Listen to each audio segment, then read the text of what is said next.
अस्सलाम वालेकुम। उम्मीद है आप सब खैरियत से होंगे। दोस्तों, मैं आज कम्युनिकेशन की वीडियो के साथ हाजिर हूँ जिसमें हम 7 सीज ऑफ कम्युनिकेशन को डिस्कस करेंगे। मगर उससे पहले मैं आपसे पेशगी माजरत चाहती हूँ अगर आपको पीछे से एक एनॉइंग किस्म की पानी गिरने की आवाज़ आ रही हो, क्योंकि मैं पिछले 4 घंटे से वेट कर रही हूँ कि बारिश रुक जाए तो मैं वीडियो बनाऊँ, लेकिन बारिश आज थमने का नाम नहीं ले रही। So bear with me please. So what are the 7 Cs of communication? This is basically a checklist which ensures that our communication is effective. We communicate on daily basis on personal and professional level both. And if we check our communication or conversation around these 7 C's, then no one can stop us from becoming a master communicator. How? पहला जो C है वो है clear. You need to be very clear about the goal and purpose of your communication. आप जो भी बात कर रहे हैं, आप उसके जरिए क्या हासिल करना चाहते हैं, आपका मकसद क्या है, आपके जहन में बिल्कुल क्लियर होना चाहिए। Then correct. इंफॉर्मेशन जो भी पास ऑन करे वो करेक्ट होनी चाहिए।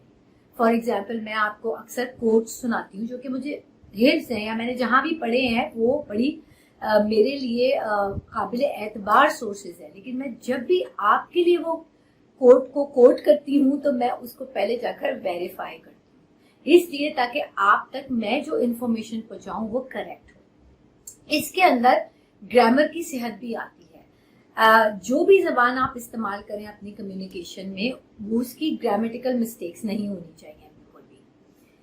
Then comes complete. जो भी आपका रिसीवर है, इंटेंडेड रिसीवर है या रेसिपिएंट है, मेक श्योर करे कि उसको वो सारी इंफॉर्मेशन जाए जो उसके लिए जरूरी है जानना। Then comes concrete. अब कॉन्क्रीट और करेक्ट में क्या फर्क है? बहुत छोटा सा। देखिए, इंफॉर्मेशन अगर करेक्ट है तो है, जरूरी नहीं है कि मैं आपको बताऊंगा वो एक करेक्ट है, लेकिन अगर मैं उस इंफॉर्मेशन को लिंक कर दूं किसी एग्जाम्पल के साथ, मैं आपको ये बता दूं कि मैंने ये डेटा किस सोर्स से लिया है, मैं कुछ फैक्ट्स एंड फिगर्स बता दूं और मैंने ये कहां से लिए, तो अब इंफॉर्मेशन क्या हो गई? करेक्ट भी हो गई और कॉन्क्रीट भी हो गई ना।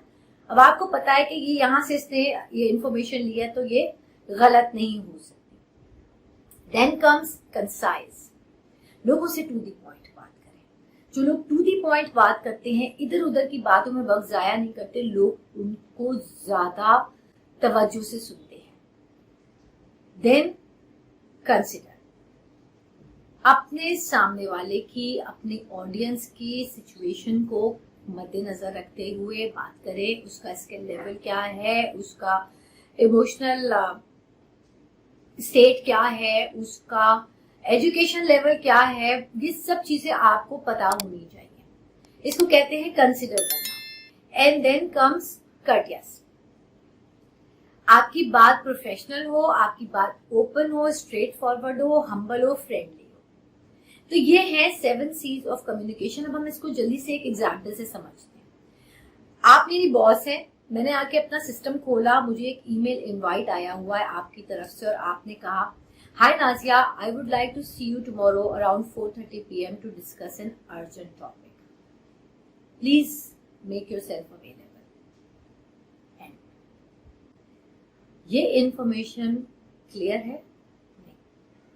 मुझे पता है आप बहुत अर्जेंट चीज के बारे में मुझसे बात करना चाह रही है, मगर वो अर्जेंट चीज क्या है मुझे कुछ नहीं पता। मैं कल 4:30 बजे तक डरती रहूंगी कि पता नहीं क्या बात है क्या नहीं है, एक मखमसे में फंसी रहूंगी मैं। ठीक है, कंसाइज कुछ ज्यादा ही हो गई है, मतलब बिल्कुल ही आपने ऐसी बात कर दी जो कि इंफॉर्मेशन है ही नहीं, कंप्लीट ही नहीं है, तो ऑब्वियसली ये कंसाइज भी नहीं है। कंसिडर बिल्कुल भी नहीं है। आपने इनवाइट डालते हुए ये देखा ही नहीं कि मेरे कैलेंडर में सिर्फ वही आधा घंटा फ्री था। अब उस आधे घंटे में मुझे खाना भी खाना हो सकता है, मुझे नमाज भी पढ़नी हो सकती है, मुझे वॉशरूम भी जाना हो सकता है, मुझे वो कुछ भी करना हो सकता है, लेकिन आपने बिल्कुल कंसिडर नहीं किया मेरी सिचुएशन को और कर्टियस भी नहीं। Please make yourself available boss. अब इसको दूसरी तरह से समझते हैं। अब मैंने सिस्टम खोला, मुझे hi Nazia, I would like to see you tomorrow around 4:30 PM to discuss an urgent topic. that is related to your KPIs. Please make yourself available. थोड़ा सा क्लैरिटी लेवल में ऊपर है, मुझे पता चल गया मेरी KPIs डिस्कस हो, लेकिन मेरी तो बहुत सारी KPIs हैं 6-7. आप कौन सी डिस्कस करना चाह रहे हैं, आप क्या बात करना चाह रहे हैं? कंसाइज भी नहीं है, कंप्लीट भी नहीं है, कर्टियस भी नहीं है, कंसीडर भी नहीं है. Third example. Hi Nazia, I would like to see you tomorrow around 4:30 p.m. to discuss an urgent topic.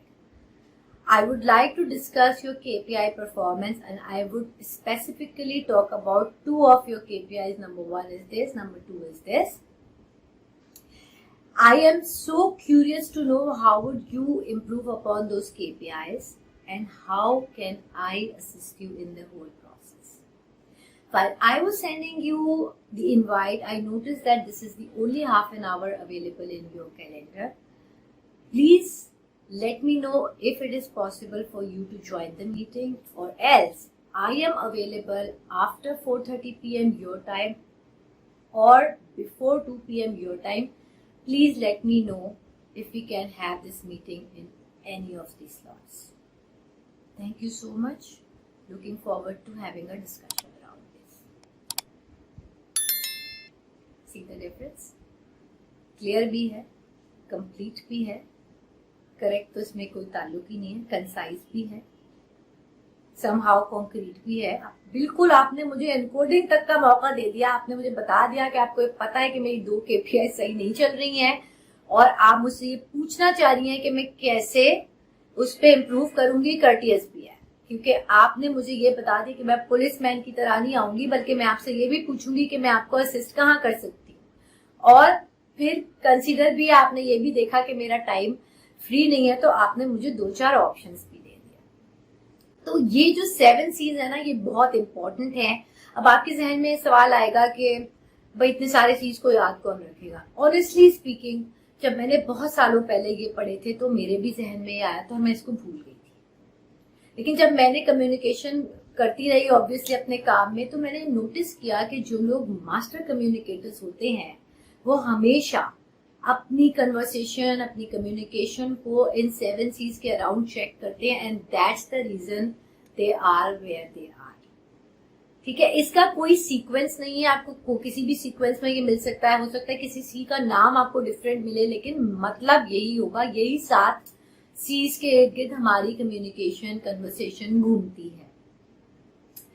अब आप ये सोचेंगे ऑब्वियसली कंप्लीट है, कंसीडर है, नहीं, कंप्लीट है, कर्टियस है, कॉन्क्रीट है और कंसाइज है, और सारे चीज के बारे में तो आपको क्लियर समझ में आ गया कि बहुत जरूरी है. हो सकता है कोई सोचे कि कंसीडर करना इतना जरूरी तो नहीं है.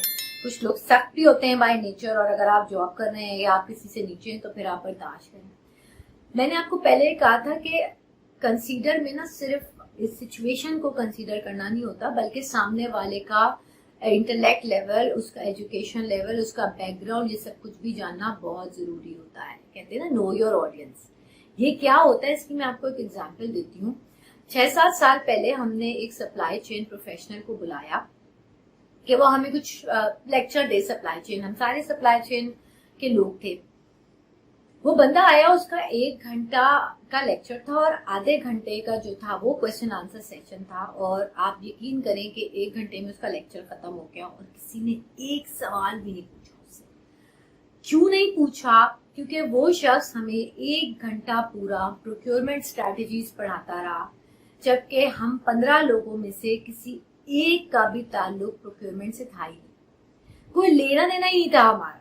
और जब वो उसने शुरू किया तो हम एक दूसरे को देखना शुरू हो गए, हम नशिस्तों पे पहलू बदलना शुरू हो गए और हम अजीब ही हो गए ना, क्योंकि हम समझ में नहीं आता कि ये हमें क्यों पढ़ा रहा है प्रोक्योरमेंट स्ट्रैटेजीज. तो लोग बहुत डिस्टर्ब हुए और किसी ने तो ये कहा कि किसको बुला लिया था. तो मैंने उससे कहा कि देखो, ये शख्स तो बहुत पढ़ा लिखा है, इसका इंडस्ट्री में नाम है, सप्लाई चेन में पढ़ा, लेकिन अगर मैं इस एग्जाम्पल को मैंने जब रिफ्लेक्ट किया तो देखिए इसमें 2 मेजर मिस्टेक्स की थी उस बंदे ने. सबसे पहली मिस्टेक क्या थी, उसने कंसीडर ही नहीं किया कि वो जिनको पढ़ाने जा रहा है, जिनके साथ को लेक्चर देने जा रहा है, उनका कोई ताल्लुक प्रोक्योरमेंट से है भी या नहीं. उससे जहमत ही नहीं की ये पूछने की कि सप्लाई चेन के किस पार्ट से इन लोगों का ताल्लुक है। सप्लाई चेन के तो बहुत सारे पार्ट्स है ना, सोर्सिंग है, प्रोक्योरमेंट है, प्लानिंग है, एग्जीक्यूशन है, मैन्युफैक्चरिंग है, डिस्ट्रीब्यूशन है, लॉजिस्टिक है, रिवर्स लॉजिस्टिक है। आप कौन से पार्ट से ताल्लुक रखते हैं तो उस हिसाब से अपने लेक्चर को एडजस्ट करता, लेकिन उसने ऐसा नहीं किया और उसका नतीजा क्या हुआ, यह फियास्को हुआ। और दूसरी जो मिस्टेक की उसने, मैंने आपको बताया था कि बॉडी लैंग्वेज को बहुत गौर से देखना होता है जब भी आप प्रेजेंटेशन दे रहे हो या बात कर रहे हो। हम सब we all were shifting in our seats और हमें समझ में नहीं आ रहा था। कॉर्पोरेट लेवल पे कोई किसी को कभी ये नहीं कहता कि ये क्या पढ़ा रहे हो आप, वो सुनते रहते हैं लोग, लेकिन उसका वो अगर नोटिस कर लेता तो शायद वो इतना अपने फन में ताक था कि वो उस टॉपिक को वापस लेके हमारी वाली सप्लाई चेन पढ़ा सकता था, लेकिन उसने इसको नोटिस ही नहीं किया। तो अब आप इस एग्जाम्पल को अगर आप देखें तो क्या उसकी इंफॉर्मेशन क्लियर थी? बिल्कुल थी। वो उसको पता था वो क्या बोलने आया है। कंप्लीट थी? बिल्कुल थी। कॉन्क्रीट थी? बिल्कुल थी। कंसाइज थी? बिल्कुल थी। कर्टियस थी? वो अच्छे तरीके से पढ़ा रहा था। सिर्फ एक सी उसने मिस किया and it all turn into a fiasco. इसलिए ये सारे के सारे सीज बहुत जरूरी हैं और मैंने जो इनको याद रखने की टिप इस्तेमाल की थी, मैंने अपने डेस्कटॉप के ऊपर लिखकर इनको लगा लिया था और मैं इसको बार बार देखती रहती थी until these were engraved here। कोशिश करें कि अपनी हर की जाने वाली बात को, ईमेल को इसके अराउंड चेक करके देखें, नहीं तो 70-80% को तो करके देखें और बड़ी बड़ी मीटिंग्स या बड़े बड़े प्रेजेंटेशंस में ये जरूर इस्तेमाल करें, because I can guarantee you that if you check your conversation and material around these 7 C's, no one can ever stop you from becoming a master communicator। मुझे सुनने का बहुत शुक्रिया। अगले हफ्ते मिलेंगे टाइप्स ऑफ कम्युनिकेशन के साथ। तब तक के लिए अल्लाह हाफिज।